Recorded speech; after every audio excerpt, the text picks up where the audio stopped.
너희가 내 이름으로 무엇을 구하든지 내가 시행하리니 이는 아버지로 하여금 아들을 인하여 영광을 얻으시게 하려 함이라.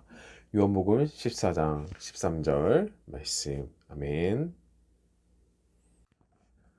조련교회 아중청 성도님들은 누군가에게 어떻게 기도해야 하는지에 대해서 한번 가르쳐 본 적이 있으십니까?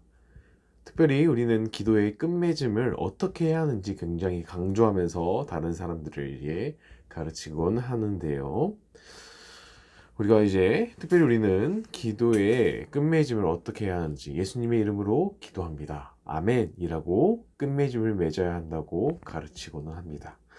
왜 우리가 이렇게 기도를 끝맺어야 하는지 그 이유에 대해서 알고 계십니까?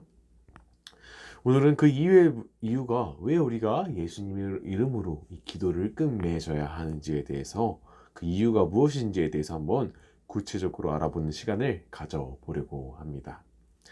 성도님들은 1년 중 가장 기대되는 날이 언제이신가요? 누군가는 자신의 생일이, 또 다른 누군가는 성탄절 같은 특별한 교회의 절기가 굉장히 기대되는 날로 생각될 것입니다. 구약 성경 속에 나오는 이스라엘 백성들에게도 이렇게 기대되는 날이 있었습니다. 그날은 바로 속죄일이었습니다. 이날은 그들에게 특별한 날이었습니다. 마음의 결정을 내리고 하나님과 올바른 관계를 맺는 날이었죠. 죄로 인해 막힌 하나님과의 관계를 회복하는 날이 바로 속죄일이었습니다.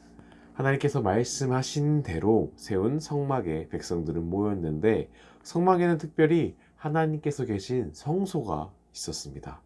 그곳에는 대제사장만이 들어갈 수 있었습니다.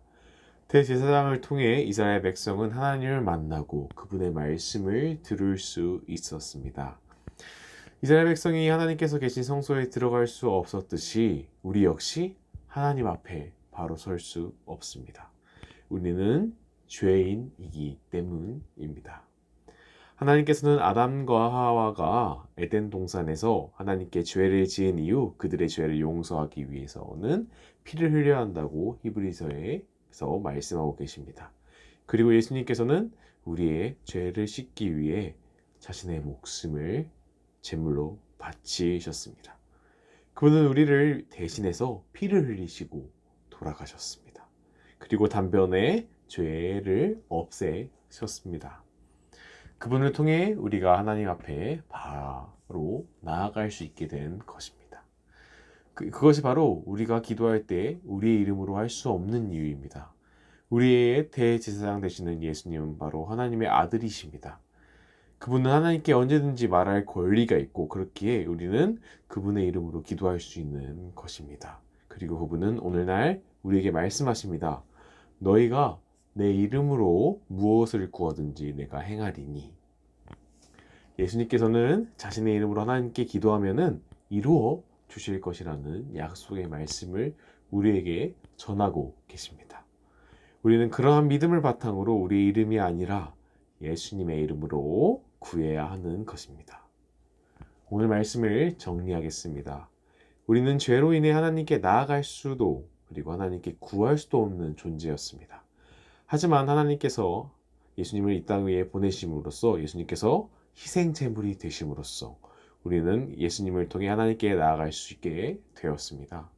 그것이 바로 우리의 이름이 아니라 예수님의 이름으로 기도해야 하는 이유인 것입니다.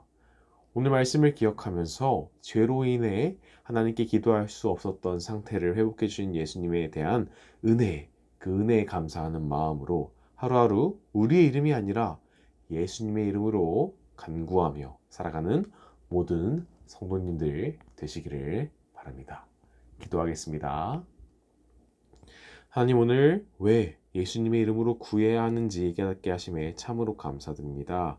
배운 말씀처럼 우리의 힘으로 하나님께 구할 수 없었으나 우리의 죄의 문제를 직접 해결해 주신 그 희생과 은혜에 감사하는 마음으로 하루하루 예수님의 이름으로 구하며 살아가는 저희들이 될 수 있도록 도와주시옵소서. 예수님의 이름으로 기도드립니다. 아멘.